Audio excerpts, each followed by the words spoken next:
नमस्कार, मी शोभा पवार. पंगतमध्ये आपले पुन्हा एकदा स्वागत आहे. आज आपण मटन ओलं सुक्काची रेसिपी पाहणार आहोत. त्यासाठी ते मी 1 किलो मटन घेतलेलं आहे. 2 ते 3 पाण्याने स्वच्छ धुवून त्याच्यामध्ये मी 1 चमचा मीठ व अर्धा चमचा हळद घालून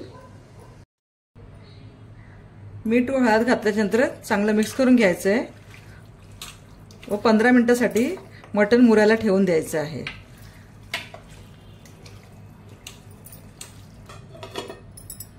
इथे गॅसवरती मी एक लोखंडी कढई तापवून घेतलेली आहे. 1 टेबलस्पून तेल घालूया. तेल चांगलं तापू द्या. तेल तापलं तर लगेचच आपल्याला तेजपत्ता घालायचा आहे, 1 चक्री फूल घालायचं आहे, काळी मिरी 4 ते 5, लवंगा 4 ते 5 व दालचिनीचा 1 तुकडा. इथे गरम मसाला 1 मिनिट चांगला परतून झालेला आहे. सुकं खोबरं घालूया. इथे अर्धी वाटी सुका नारळ आहे. हा सुकं खोबरं सुद्धा तांबूस रंगावरती चांगलं परतून घेऊया.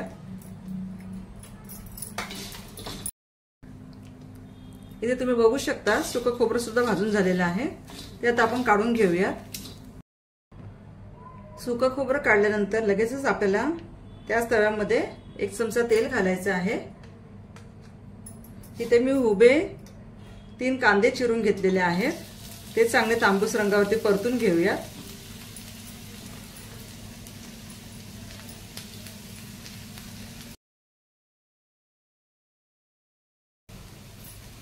इथे कांदा चांगला भाजून झाल्यावरती 1 मोठा टोमॅटो बारीक चिरून घेतलेला आहे, तो घालूया. 20 ते 25 लसणाच्या पाकळ्या आहेत. 1 इंच आलं आहे, बारीक चिरून घेतलेलं आहे.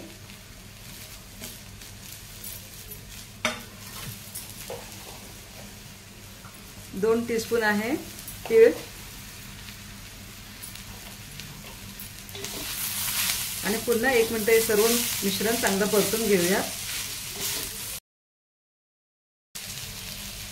तुम्ही इथे बघू शकता आपलं सर्व साहित्य चांगलं भाजून झालेलं आहे. आता गॅसची फ्लेम बंद करून हे सर्व मिश्रण थंड करून घेऊया. इथे गॅसवरती मी कुकर तापवून घेतलेला आहे. 3 ते 4 टेबलस्पून तेल घालूया.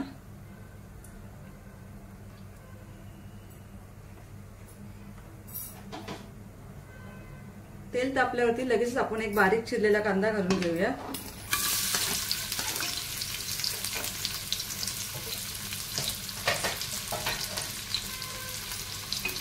कांदा चांगला परतून घेऊया. इथे बघू शकता कांदा असा फिकट असा गुलाबी रंगावरती परतून झालेला आहे. आता आपण मॅरिनेट करून जे मटण ठेवलं होतं ते घालूया.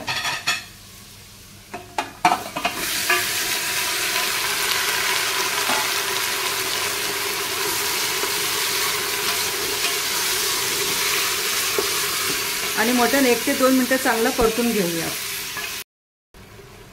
इथे 2 मिनिटं मटण चांगलं परतून झाल्यावरती त्याच्यात असं खोलगट एक ताट ठेवायचं आहे व इथे 1 ग्लास पाणी घालायचं आहे.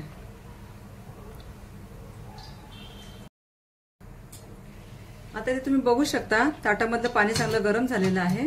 हे पाणी आपण मटणामध्ये घालूया. मटण किंवा चिकन करताना नेहमी गरम पाणीच घाला. इथे ही प्रोसिजर तुम्ही पुन्हा करू शकता. जसं तुम्हाला मटणाची ग्रेव्ही दाट पातळ पाहिजे त्या हिशोबाने तुम्ही करू शकता. कुकरला झाकण लावून 4 शिट्ट्या करून घेऊया. मटण शिजते तोपर्यंत आपण वाटून घेऊया. अगोदर हे सर्व सुकं खोबरं आहे आणि हा गरम मसाला आहे तो वाटून घ्यायचा आहे. पाणी घालायचं नाहीये.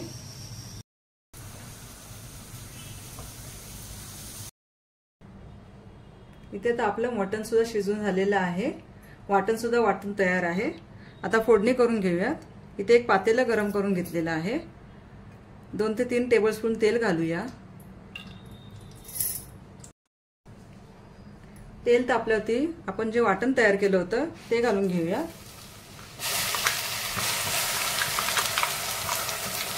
आणि 1 ते 2 मिनिटं वाटण चांगलं परतून घेऊया.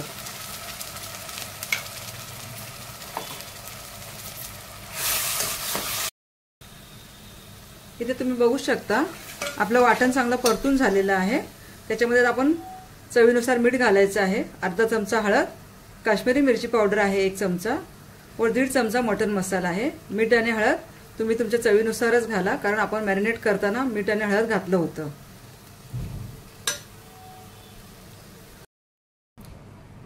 इथे आपला सर्व मसाला चांगला भाजून झालेला आहे। यातला थोडासा मसाला आपण आता काढून घ्यायचा आहे सुक्यासाठी।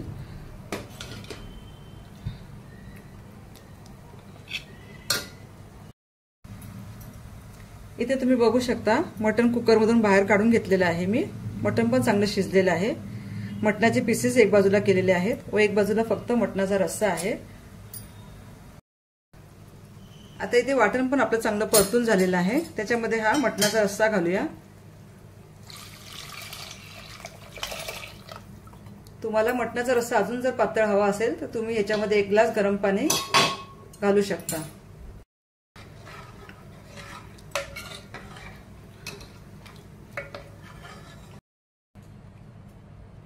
इथे तुम्ही बघू शकता मटणाच्या रश्श्याला छान तरी आलेली आहे।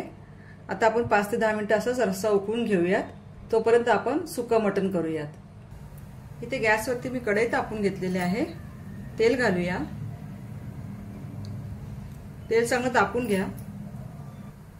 तेल चांगलं तापल्यावरती एक बारीक चिरलेला कांदा घालायचा आहे।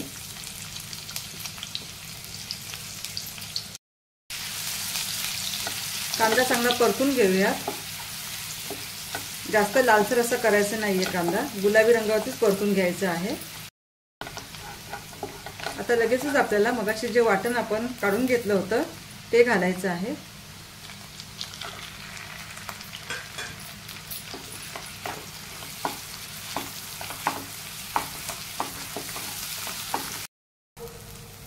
लगेचच आपल्याला याच्यामध्ये काळा मसाला घालायचा आहे 1 चमचा।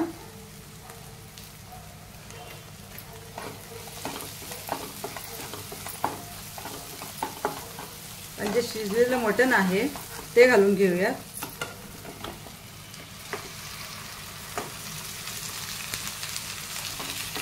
हे सर्व मिक्स करून घेऊया।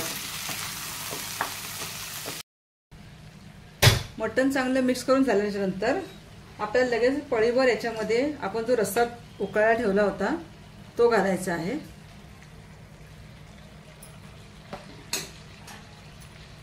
आणि सुकं मटण आपल्याला 5 मिनिटांसाठी असंच झाकून ठेवायचं आहे। तुम्ही बघू शकता आपलं सुकं मटण सुद्धा तयार आहे। तुम्ही बघू शकता आपला मटणाचा पातळ रस्सा तयार आहे, तसंच आपलं मटण सुकंही तयार आहे। आता आपण सर्व करून घेऊयात। आपलं ओलं सुकं मटण तयार आहे। तुम्ही सुद्धा करून पहा व तुमच्या कमेंट्स मला नक्की कळवा। धन्यवाद।